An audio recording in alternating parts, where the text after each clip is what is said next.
is going on, you guys? It's your boy Lone Wolf here, and today we are going to be ranking all 12 Star Wars films. That's all 9 episodes, including the 2 Star Wars stories and the Clone Wars movie. Yes, everything that was released in theaters is going to be ranked in this video today. Now, keep in mind that this is all in my opinion. Whatever your guys' opinions are, drop them in the comments on what you think it should be ranked. But other than that, let's just get right into it. Coming in at number 12 is obviously The Last Jedi. This is probably the worst ranked film in all of the Star Wars movies. Honestly, I feel like this film could have been really great, but it fell and flopped so hard that there was just no recovering for it. There was so much potential for this film, and it just fell drastically. There was so many subplots that were just dropped from Force Awakens. On top of that, they made Snoke and fucking Luke feel like completely worthless characters. Like, I felt like Luke could have had such a bigger role, but unfortunately they didn't really give him that. They kind of just made him as the mentor that didn't really want to teach. Especially Snoke. Oh my god, poor Snoke. He had the potential to be a great villain, but they just said, nope, you're done. Really, the only thing going for this film was the visuals. I really like the visuals in this film, especially the battle on the old base. What was it? Crate, I believe the planet was called. That's how fucking unimpressed I am with this film. I don't remember the planets. That battle was pretty cool, and when she takes the ship into light speed to crash into the First Order ship, that was pretty dope. Other than that, there really was nothing going for this film. It was just a gigantic flop. Coming in at number 11 is obviously The Rise of Skywalker. Yes, I felt like this was a little bit better than The Last Jedi, but still suffered from that. It had potential, but fell greatly. Honestly, unlike most people, I didn't mind that Rey took the Skywalker name. I mean, a name is just a name, and honestly, she was more of a Skywalker than she was a Palpatine. Speaking of that, why make her a Palpatine? I felt like that was a horrible idea. It sounds great on paper, but in practice, it sucked. It really did suck. Honestly, in my opinion, she should have been a Kenobi. It just would have made more sense. I also liked how they introduced the yellow lightsaber finally into the films. It's only ever been in like the comics and external lore. So I'm finally glad to see we get visual representation of that in the film. That was honestly really cool to me. But other than that, it was another film that suffered from poor writing and poor decisions. Had the potential to be great, but another film that just fell flat. Coming in at number 10 is Solo, a Star Wars story. Now, this is honestly going to be a controversial choice, and I already know this freaking list is controversial in itself because everybody loves Star Wars, but for me, I didn't really care for Solo. I thought it was good at first, but after rewatching it more and more and more, I saw its flaws and saw through what they were trying to do. It was a great idea to make the origin story of one of the legendary characters from the original trilogy, but honestly, I think it would have been better just to leave it as is, like his backstory ambiguous and left up to interpretation with your imagination.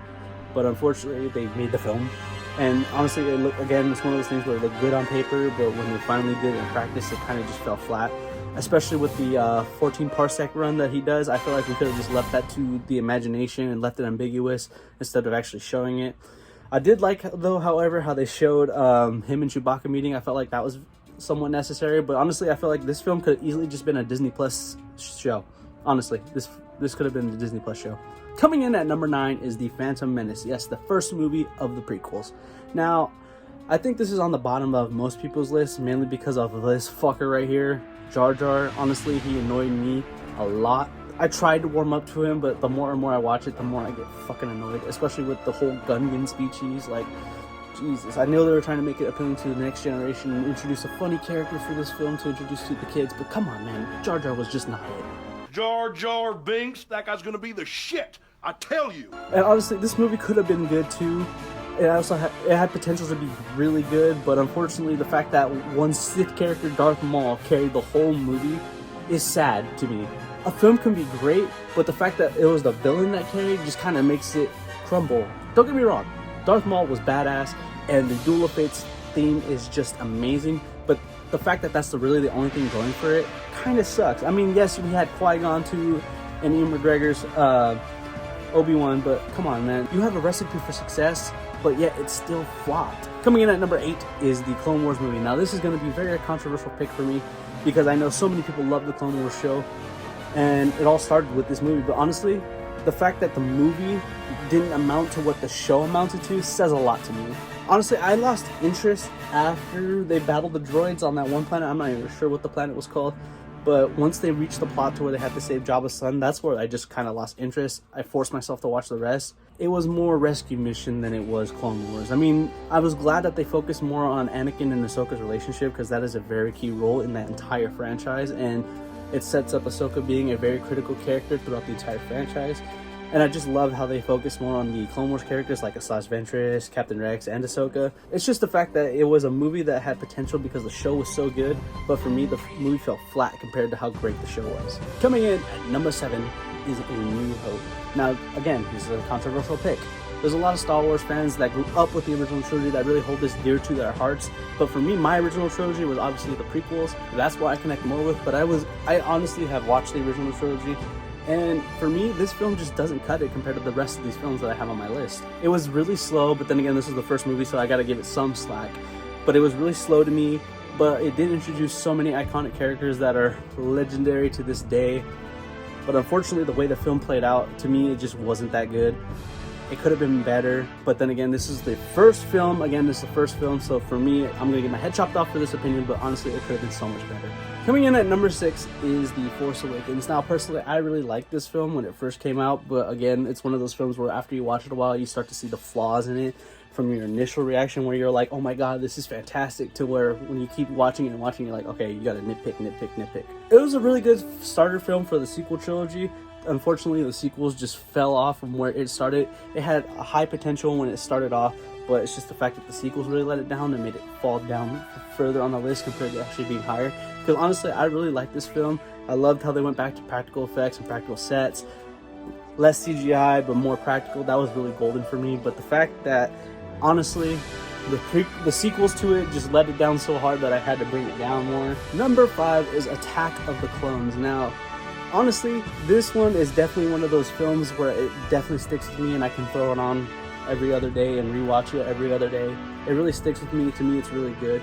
Has great action, and to see Anakin's slow descent into the dark side when he goes to kill the Sand People, and the fact that he let his emotions take over in this film by itself. It also has Jango Fett as a good villain, a good side villain compared to Count Dooku. But unfortunately for Jango Fett, he was in over his head.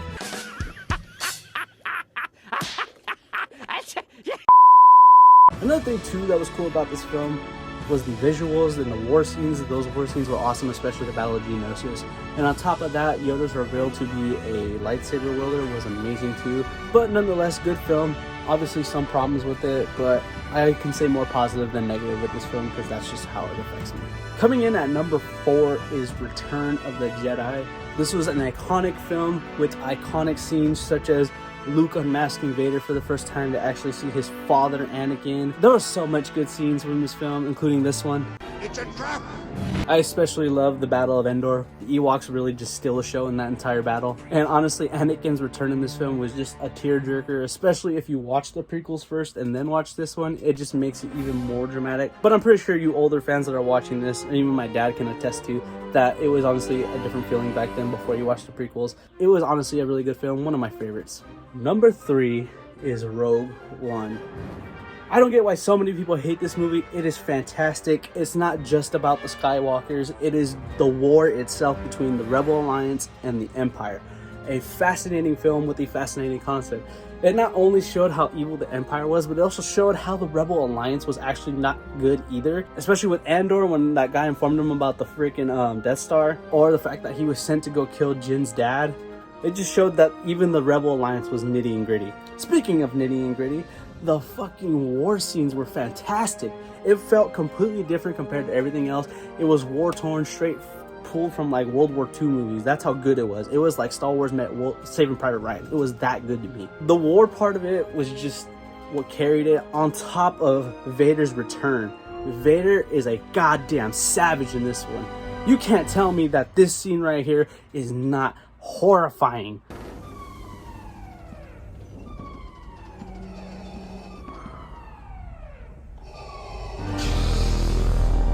Jeez, if you saw that in your hallway, you know your ass is gonna turn around and run. It's unfortunate too that the characters such as Andor and Jin had to die, especially all the other characters that helped them along the way, but it was honestly necessary because there really is no mention of them in the original trilogy.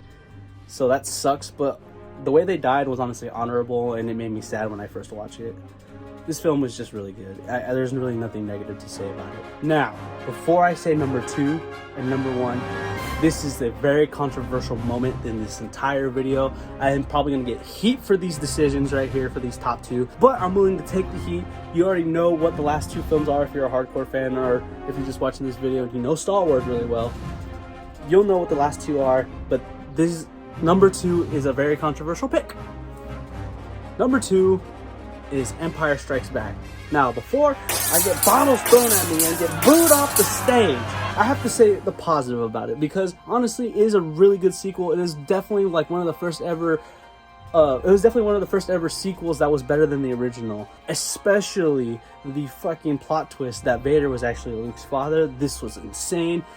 This film was overall groundbreaking. It was the first of it to do not only that plot twist, but to also make it the film to where the villain actually wins. They don't win in that movie. Luke and Han and all them, they don't win at all in that film. Vader is the one that has the last laugh. He cuts off Luke's hand, drops a bomb on him. It is incredible. Now, the moment you've all been waiting for, you obviously know what number 1 is. Number 1 is Revenge of the Sith. Oh my god, this movie's an emotional roller coaster. Obi-Wan versus Anakin is hands down and arguably the best freaking fight in all of Star Wars. Obviously, I said arguably, there's probably different opinions out there, but honestly, this fight is just up there. And after you watch Kenobi, that just makes that fight even better than what it was before. This introduced Order 66, which was so impactful to the Star Wars universe that it's in almost every other film or series. That's how important it was. And to see Anakin finally turned into Darth Vader was just jaw-dropping and amazing. I mean, you obviously see it coming, but to see it actually play out, it's one of those where you know it's coming, but when it's actually played out, you're still in shock. Very rarely do I ever get that, and it was just crazy. I get that most people will say, obviously, Empire Strikes Back is better than Revenge of the Sith, but this is my opinion, but I think there's a good community of us to actually agree that Revenge of the Sith is better than Empire Strikes Back for so many reasons, like the ones I just named off. The fact that we see Vader suit up for the first time is just impactful, and seeing how everything that was revealed in A New Hope actually plays out is insane. It was just groundbreaking, just like Empire Strikes Back. It was honestly the craziest one. I definitely remember when I was 5 years old and actually seeing this film in theaters. But other than that, that is it, guys. I hope you enjoyed this list. Please give me your opinions on the list in the comments below, and give me your guys' list of what you think every Star Wars film should be. This was a lot of work I put into this video. It was an insane amount. I know I mainly did this because you guys are enjoying the PVC lightsabers and obviously Star Wars in general. So I'll get back to you by ranking the Star Wars films. Who knows if you actually like my list or not. I just really want to hear your guys', so drop those in the comments. Other than that, I'll see you guys in the next one. Be like no one, guys. Peace.